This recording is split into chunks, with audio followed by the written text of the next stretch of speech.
నువ్వొక పాపిష్టిదానివి. నీ నీడ కూడా నా కొడుకు మీద పట్టానికి వీల్లేదు.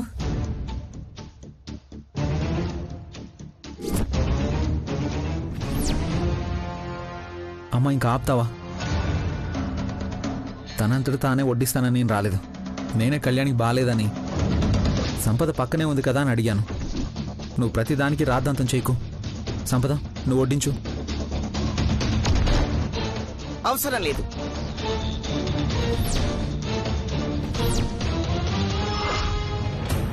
శౌర్య, తను వడ్డించాల్సిన అవసరం ఏం లేదు.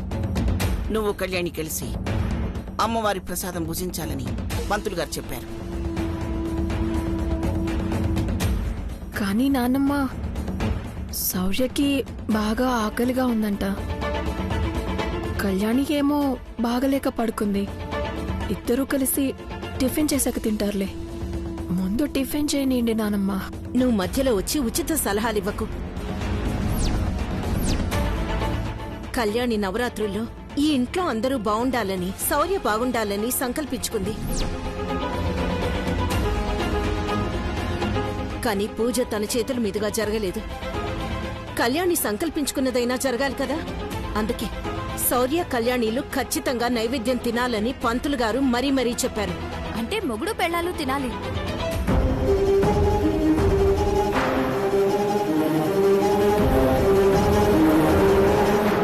ఏం ఆలోచిస్తున్నా శౌర్య? ఇంకేం ఆలోచించుకు శౌర్య. పంతులు గారు చెప్పినట్టే చెయ్యి. దీని పాపిష్టి చేత్తో వడ్డించింది తినే కంటే కళ్యాణి నువ్వు దేవుడి నైవేద్యం తినటం మంచిది. సరే అమ్మా, మీరందరూ నేను ఎలా చేస్తే ఆనందంగా ఉంటారో నేను అలాగే చేస్తాను. అందరూ ఒక్కటయ్యి నన్ను ఒంటరిదాన్ని చేసి ఇష్టం వచ్చినట్టు తిడుతున్నారు కదూ. మీరనుకున్నట్టు జరగనివ్వను. అనుపమ, పద కళ్యాణిని తీసుకుని వద్దాం.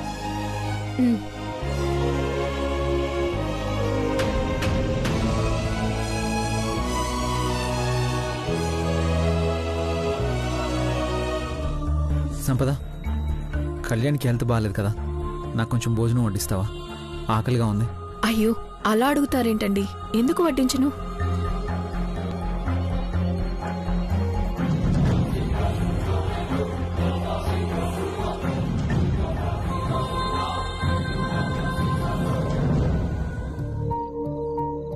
ఇప్పుడు ఎలా ఉంది కళ్యాణి?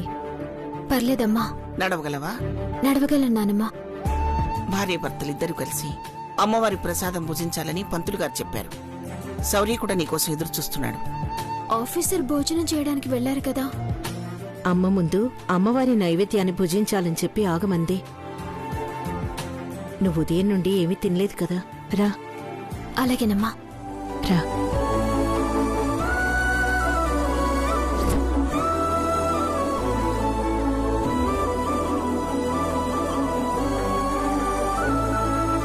కూర్చో.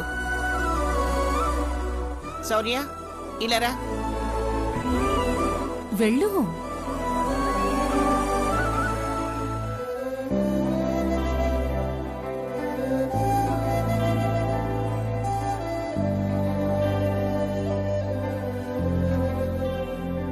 కళ్యాణి పక్కన కూర్చో. అనుపమ, నువ్వు వెళ్ళి అమ్మవారి ప్రసాదం తీసుకురా. అలాగేనమ్మా.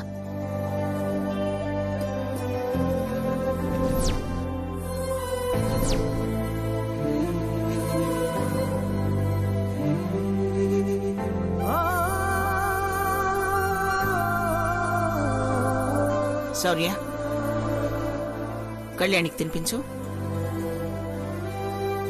ఆగిపోయి తినిపించు. నువ్వు అడ్డమైన వాళ్ళ గురించి ఆలోచించుకు. నీ గురించి, నీ జీవితం గురించి ఆలోచించు.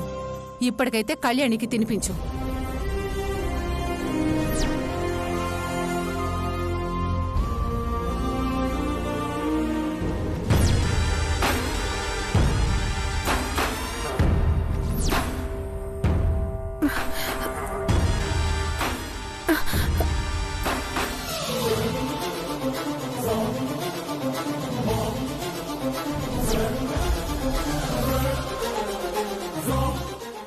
సంపద సంపద సంపద సంపద సంపద సంపద ఏమైంది సంపద సంపద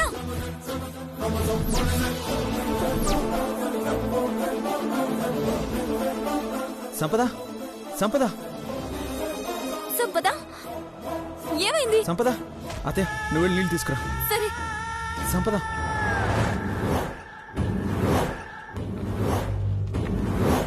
సంపద సంపద సంపద మొహం మీద కొట్టు అత్తయ్య. సంపద ఏమైంది సంపద సంపద ఏమైంది సంపద? ఇంట్లో పూజ కదా, ఉదయం నుంచి ఏవి తిన్నట్టుంది శౌర్య, అందుకే నీరసంతో కళ్ళు తిరిగాయి.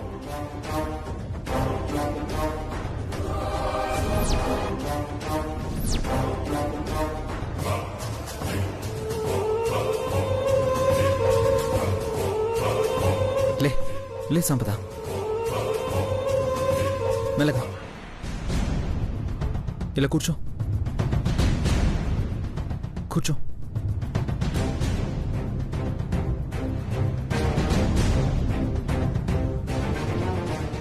నీకు ఉపవాసం అలవాట్లేదు కదా, మరెందుకున్నావు? కొత్తగా ఈ అలవాటు ఏంటి? సంపద ఇప్పటికైనా తింటే మంచిది, లేకపోతే లో బీపీ వచ్చేస్తుంది. శౌర్య, తిను. శౌర్య ఏం చేస్తున్నావు? అది కళ్యాణికి తినిపించాల్సిన ప్రసాదం. అమ్మా పిచ్చా నీకేమైనా? ఓ పక్క నీరసంతో పడిపోతే తినిపించాల్సింది పోయి అడ్డుపడుతున్నావు. కళ్యాణి బానే ఉంది కదా, ఈ ప్రసాదం కళ్యాణికి తినిపించకపోతే ఏమవుతుంది? మీరు మీ నమ్మకాలు.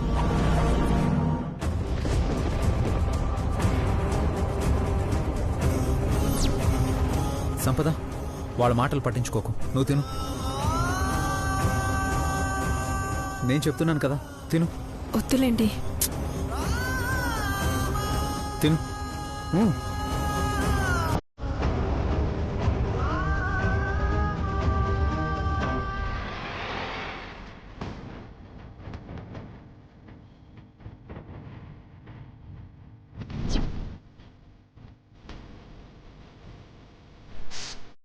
ప్రసాదం ఇంత మంటగా ఉందేంటి? ఏమైంది సంపద, అలా అయిపోతున్నావు? కళ్ళలో ఆ నీళ్ళేంటి? ప్రసాదం నచ్చలేదేమో శౌర్య.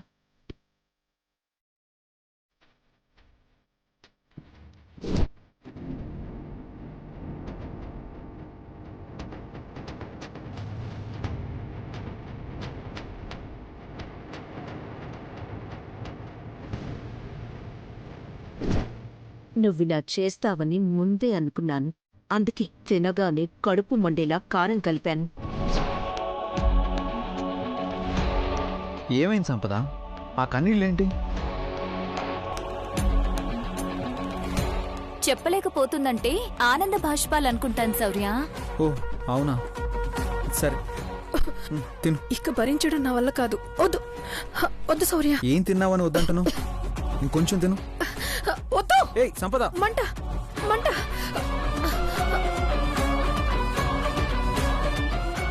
ప్రసాదం మంట పుట్టడం ఏంటి? మామూలుగా కారం వేస్తాం కదా శౌర్య, అది కాస్త ఎక్కువైనట్టుంది. సరే నువ్వు తింటూ ఉండు, నేను ఇప్పుడే వస్తాను.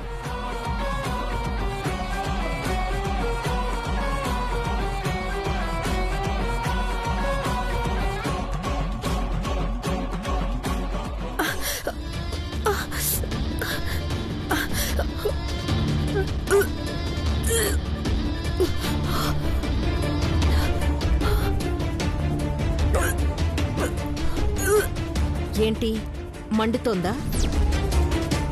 కొంచెం కారం ఎక్కువైతేనే నీకు మండి తట్టుకోలేకపోతే నువ్వు నా కూతురు గుండెల నిండా బాధతో రోజు కన్నీళ్లు పెట్టుకునేలా చేస్తున్నా.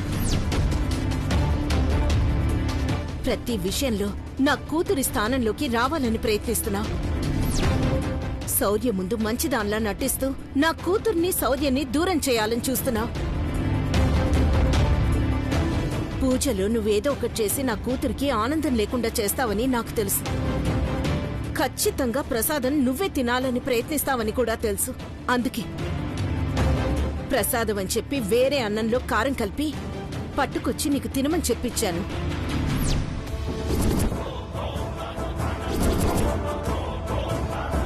నేను అనుకున్నట్టే చేశావు. చూడు, నేనెవ్వరినీ ఏమీ అననని అలుసుగా తీసుకుని నా ముందు తోక జాడించాలని చూస్తే ఊరుకోను. నా కూతురు కంటే నాకేదీ ఎక్కువ కాదు.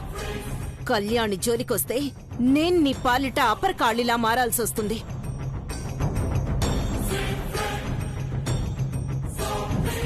ఈ రోజు నీ కడుపులో మండిన మంట జస్ట్ శాంపుల్ మాత్రమే. మళ్ళీ మళ్ళీ ఇలాగే రిపీట్ చేస్తే రేపా మంట నీకు తలకొరివిగా మారుతుంది. జాగ్రత్త.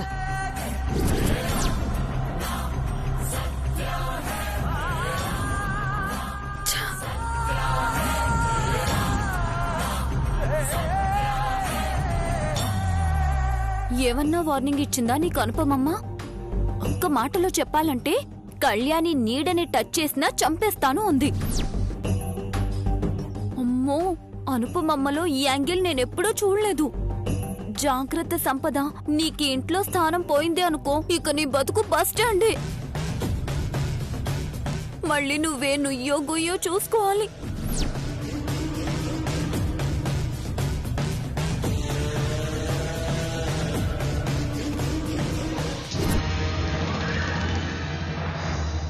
తెంగరదైన మహాలక్ష్మికే సంపద సిద్ధుల మధ్య ప్రేమ ఉందేమో అనిపించింది.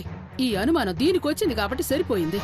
అదే రాజమ్మకొచ్చుంటే గట్టిగానే ఆరాధీసుండేది. అప్పుడు ఇంకే ఉంది, ఈ పెళ్లి జరగదు. ఇప్పటికైనా మించిపోయింది లేదు. రాజమ్మోళ్ళకు అనుమానం వచ్చే లోపే సిద్ధు మహాలక్ష్మి మెడలో 3 ముళ్ళు వేసేలా చెయ్యాలా. ఏంటమ్మా ఏదో టెన్షన్లో ఉన్నట్టున్నావు, అటు ఇటు తిరుగుతున్నావు? టెన్షన్ అని చిన్నంగా అంటాండావేంద్రా, చెమట్లు పడుతుంటే. ఏమైందమ్మా?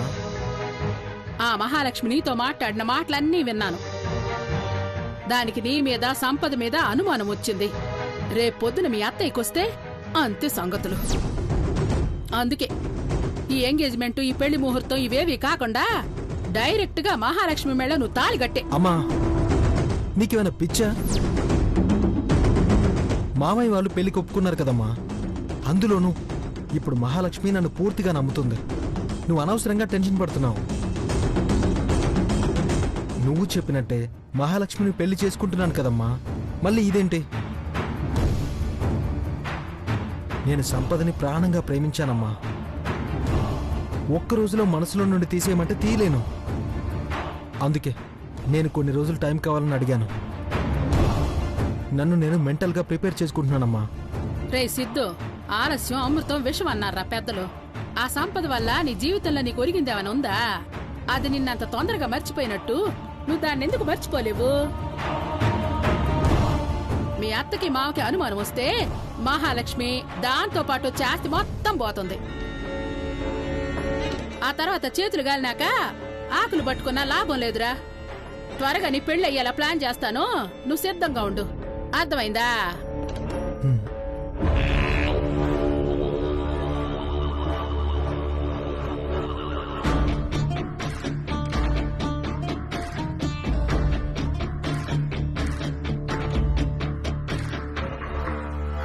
కళ్యాణి, ఇప్పుడు పర్వాలేదుగా? అమ్మా సంపదేది? ఏం కాలేదు శౌర్య, నువ్వు కంగారు పడుకు. కొంచెం కారం ఎక్కువైంది కదా, తనకి వామిటింగ్ వచ్చినట్టయిందంతే.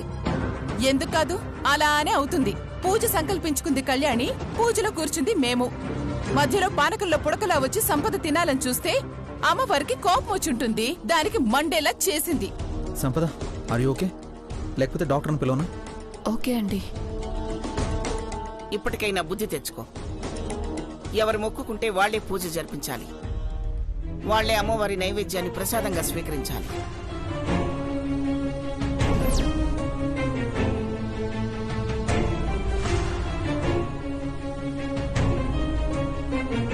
దానికి చెప్పేం లాభం? దానికి ప్రసాదం తినిపించిన నా కొడుకుననాలి.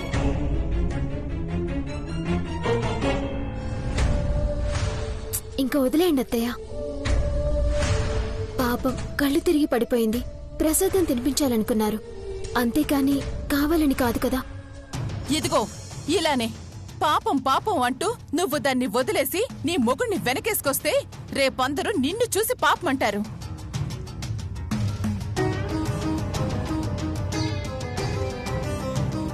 ఇలా ఈ అనుపమ గారికి చెప్పి చెప్పి నాకు కంఠశోష వచ్చింది తప్ప ఆవిడ గారు వినలేదు. చివరికి ఆవిడ గారి పరిస్థితి ఏమైందో చూసావుగా. మళ్ళీ మళ్ళీ ఈ ఇంట్లో అదే జరుగుతుందేమో అని నాకు కనిపిస్తోంది. అసలే ఈవిడ గారికి నీకు పోలికలు ఎక్కువ కదా.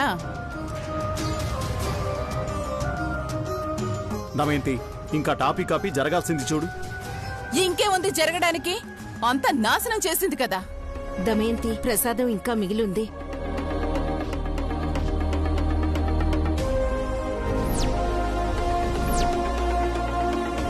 శౌర్య కళ్యాణీలు తినిపించుకుంటే మంచిది. ఇప్పుడే కదమ్మా సంపద కారంతో వామిటింగ్ చేసుకుంది.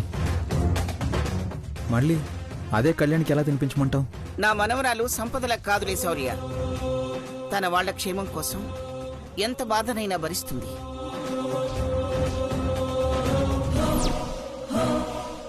కళ్యాణికి నీ చేత్తో తినిపిస్తే కారమైన మమకారం అయిపోయి మధురంగా అనిపిస్తుంది. నువ్వు తినిపించి చూడు. అనుపమా, నువ్వు వెళ్ళి నైవేద్యం తీసుకురా. అలాగేనమ్మా. శౌర్య, నువ్వు వచ్చి కూర్చో.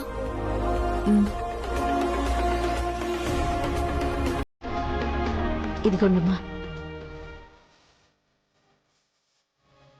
దమయంతి, అన్నయ్య, మీరు కూడా ప్రసాదం తినిపించుకోండి. పూజలో కూర్చుంది మీరే కదా. శౌర్య, తినిపించు. తినిపించు శౌర్య. శివరాం, దమయంతి కూడా తినిపించు.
నైవేద్యం ఇంత అద్భుతంగా ఉంటే కారం కారం అంటూ వాంత చేసుకుంది. అంతేలే, దరిద్రపు దానికి ఇలాంటి పవిత్రమైన ప్రసాదాలు ఎందుకు పడతాయి?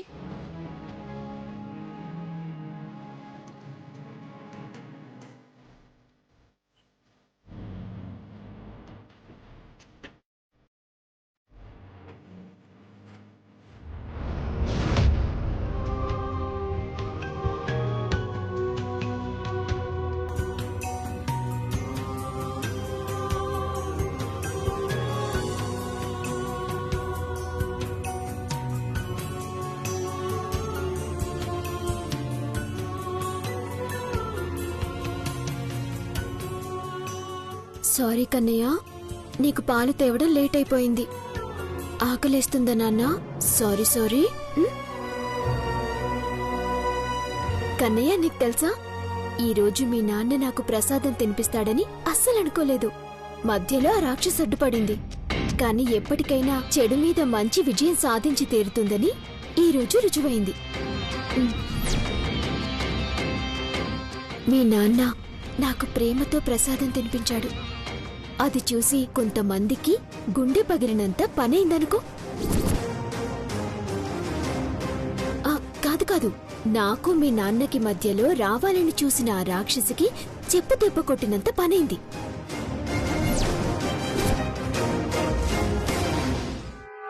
మీ వాళ్ళని చూసుకొని చాలా విర్రవీగుతున్నావు. నిన్ను వదలను. ఎలా అయినా సరే శౌర్యకి నీకు మధ్యలో నేనొస్తాను. మళ్ళీ శౌర్య నన్ను తన భార్యగా ఒప్పుకునేలా చేస్తాను.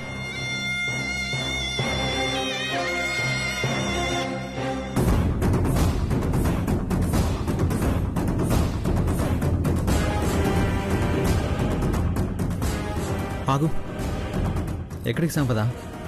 బెడ్షీట్ పిల్లు తీసుకుని బయలుదేరా. నేను బయట పడుకుంటాను శౌర్య. ఎందుకు? నేను పడుకుంటాను కదా. అంత కర్మేంట్రా నీకు? నువ్వు బయట పడుకోవడమేంటి? అసలు దీన్ని ఇంట్లో ఉంచడమే ఎక్కువ, తిండి పెట్టడమే దండగా. అమ్మా, సంపద బయట పడుకోలేదమ్మా. దానికంటే నీకెక్కువ బాధగా ఉందేంట్రా? బయట పడుకోలేకపోతే ఆవిడ గారి ఇంటికి ఆవిడ్ని వెళ్ళమను. వెళ్ళలేకపోతే బయటే పడుకోమను. అప్పుడైనా అది చేసిన తప్పేంటో, ఎంత క్షమించిరాందో తెలిసొస్తుంది.